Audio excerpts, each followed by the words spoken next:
In the opening scenes, we see a shabby apartment in disarray. An eviction notice lies on the table.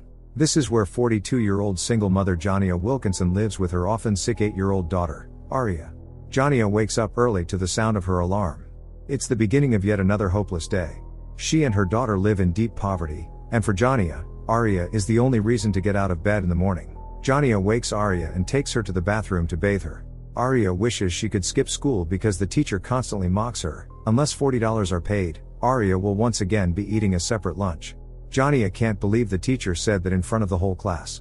She has no money left, but out of the kindness of her heart, she still gives a few coins to Benny, a local homeless man in a wheelchair.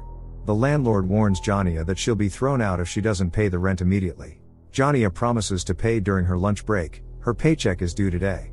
Jania drops Aria off at school and promises to bring the lunch money as soon as she gets paid.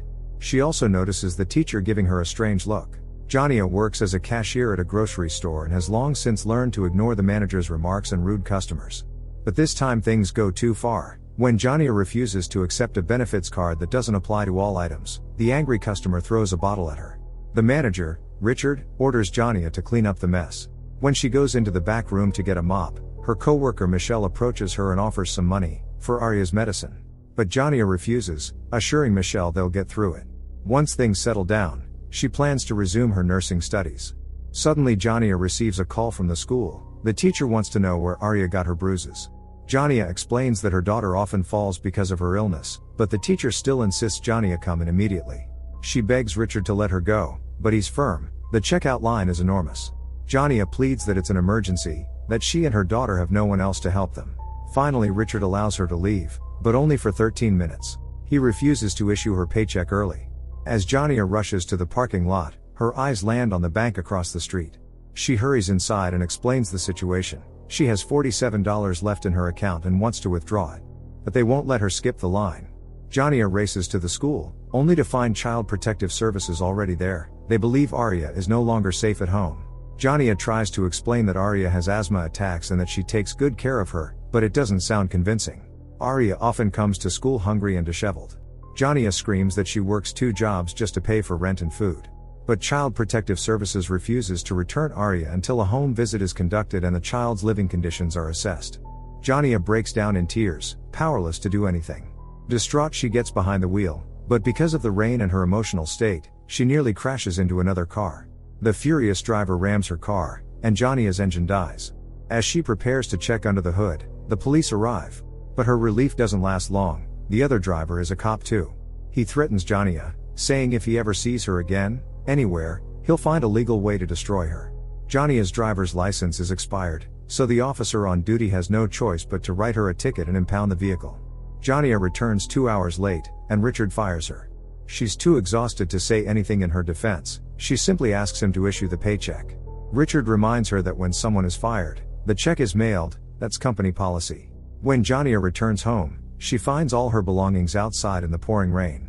The landlord has thrown everything out for non-payment, even Aria's invention and her medication. In despair Jania screams. This is the worst day of her life.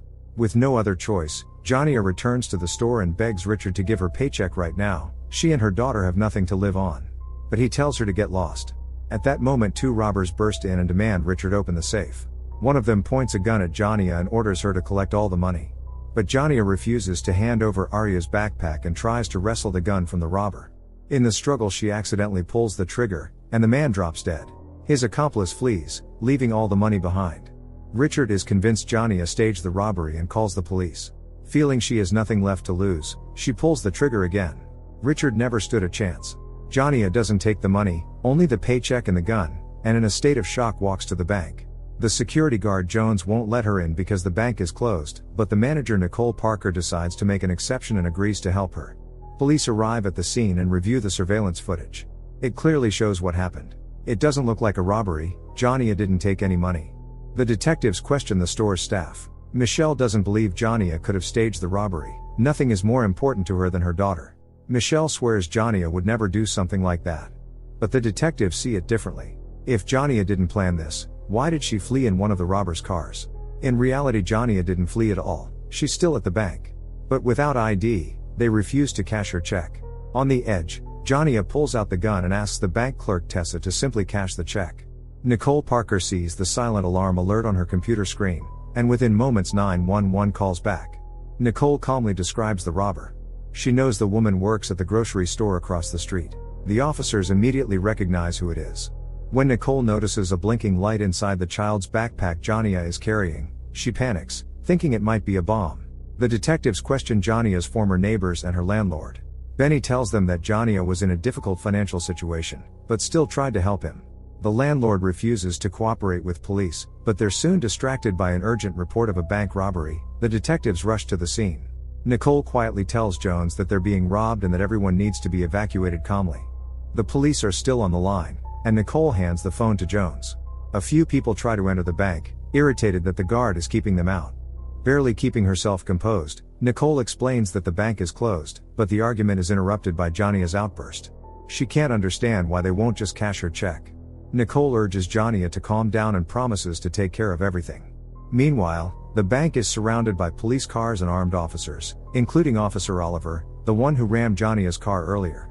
Opinions are divided. Some believe Jania plans to escape after a failed robbery, while others, including Detective K. Raymond, think she's just a desperate woman having a breakdown. One of the bank's customers lunges at Jania and tries to grab her gun.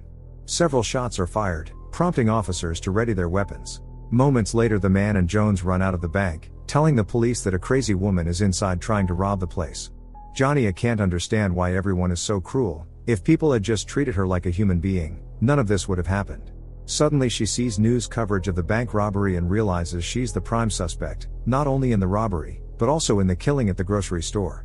The bank's phone rings. The police want to talk to Jania but she hangs up. Detective Raymond volunteers to act as the negotiator. Maybe she can connect with Jania woman to woman. She also feels Jania isn't responsible for the grocery store robbery. Jania finally agrees to speak to police over the phone. She's genuinely confused why there are so many officers outside. She didn't plan to rob the bank. She just wanted to cash her check. Detective Raymond keeps her tone calm and explains that this is probably all a big misunderstanding. If Jania would agree to come out and talk, everything could be cleared up. But Jania refuses to leave without the money. Her daughter needs $40 for school lunches, or she'll be mocked again. Raymond urges her once more to come out and explain her side. It's the only way to resolve things. But Jania doesn't believe the detective truly wants to help. No one ever has. Jania didn't want to hurt anyone, and still doesn't. She hangs up. But it's clear now, Detective Raymond is the only person Jania trusts, even a little. Nicole hands the money to Jania and tries to calm her down. If this really is a misunderstanding, the police will sort it out. Suddenly Jania snaps and orders the hostages to close the blinds, quickly. At that moment the police manage to access the bank's surveillance cameras. From the outside, it looks like Jania is intimidating terrified employees and customers, and that her pink backpack holds a bomb. One of the employees secretly records everything on her phone. Jania frantically tries to figure out her next move. An elderly man, a war veteran, advises her to just surrender. He assumes Jania is lazy and unemployed, that's why she turned to robbery. Eventually the veteran and his wife run out of the bank, and Jania doesn't stop them. But afterward, she demands that Nicole lock the door. The device in the backpack starts beeping, throwing the hostages into a panic. But Jania simply shuts it off. No one knows what the device was really for. After that, as the hostages desperately try to come up with an escape plan, Jania brings them chairs and tells them to sit down. She knows what it's like to be on your feet all day. Until the police find a way to deactivate the bomb, storming the building is out of the question. Detective Raymond is still convinced that Jania is just a desperate woman having a breakdown, and that she deserves a chance. Detective Raymond tries to contact Jania again, though she has been refusing to answer the phone, feeling the entire world is against her. She has no idea that her emotional story is being broadcast live to the entire country, about how hard it is to care for her seriously ill daughter alone, about being thrown out of their apartment in the rain, about her car being confiscated. And most of all, it's a story about the indifference of the world. Raymond tells Jania that she understands her better than anyone else. Raymond is a single mother too, everything rests on her shoulders. Seeing Raymond begin to break down emotionally, the senior officer asks her to change the subject. Raymond pleads with Jania to release the hostages, promising that everything will be okay and that she'll get through this. It's been a long and painful day, but there's no mistake that can't be fixed. But Jania refuses to come out, convinced no one cares about her. She's also afraid that the cop who cut her off on the road will destroy her. She hangs up again. The conversation leaves Raymond emotionally drained. There are millions of women like Jania, and no one cares about them. Police discover it was a bank teller who started the live stream and try to cut the signal. They also begin searching for the officer Jania mentioned. Meanwhile, Jania tries to figure out how to shut off the bank's surveillance cameras. While she's distracted, Tessa attempts to escape. Jania manages to disable the cameras, and the police lose their only view inside the bank. With the gun in her hand, Jania demands Tessa explain what she's doing. Tessa lies and says she needs the restroom. The detectives can't find a single traffic violation under Jania's name in the database. Unlike others, Tessa doesn't sympathize with Jania, no matter how tragic her story is. Tessa believes that nothing justifies what she's doing. Since the air conditioning is running full blast, Nicole offers Jania her blazer. Unlike Jania, Nicole has a big house, a loving husband and kids who never go without. More than anything, she wants to go home to her family. Jania promises that it will be, but says she doesn't want to go to prison. Nicole, not wanting to lie, tells her the truth. Things are bad and she will have to serve some time. But Jania can't bear the thought of abandoning her daughter. She convinces herself they can all walk out of this safely, once that cop is gone. The situation escalates and the FBI steps in.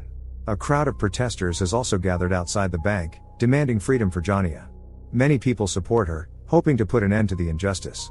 Benny is among the protesters too. He knows what Jania has been through and understands she was pushed to the edge. Agent Bryce believes the police have lost control of the situation, and that it's dragged on too long. The FBI doesn't intend to be gentle. One way or another, Jania is a threat. They're out of time. Jania knows Nicole isn't the kind of person who steals from others like many bankers do. Nicole tells her she transferred here because she wanted to make the world a better place and help people like Jania. Aria will have to grow up without her mother. Jania knows that. She asks Nicole to adopt the girl. Jania has no one, but Nicole seems like a good person. She would take good care of her daughter. Nicole promises to talk to her husband about it. One of the hostages, an elderly woman named Miss Isabella, begins to feel unwell. She has diabetes. Jania allows Nicole to escort Isabella out. They are met by the police and a crowd of protesters. Nicole has no intention of leaving the other employees behind and returns to the building. This time it's not Detective Raymond who contacts Jania but Agent Bryce. But Jania refuses to speak to anyone but Detective Raymond and hangs up. The device starts beeping again, and Jania, irritated by the sound, pulls it out of the backpack, causing everyone to panic. When Jania disables the device and realizes that everyone had assumed it was a bomb, she is stunned. It's just her daughter's invention for the science fair. Tessa, on the edge of breaking down, says she needs the restroom. Taking the opportunity, she leaves a message on the window for the police, telling them the bomb is fake. Nicole explains to Jania that if the police find out the bomb is fake, they will storm the building immediately.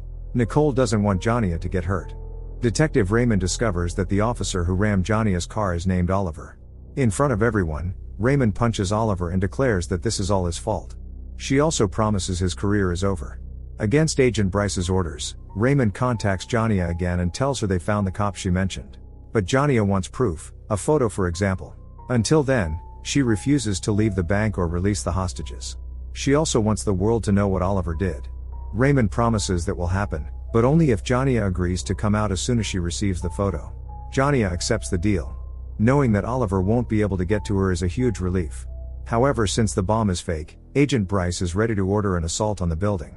Raymond pleads with him to resolve the situation peacefully. Jania is already willing to surrender, but Bryce doesn't care. Raymond can't let that happen. Ignoring orders, she heads toward the bank. She tells Jania the truth. No one's going to send her a photo, but Raymond has it on her phone.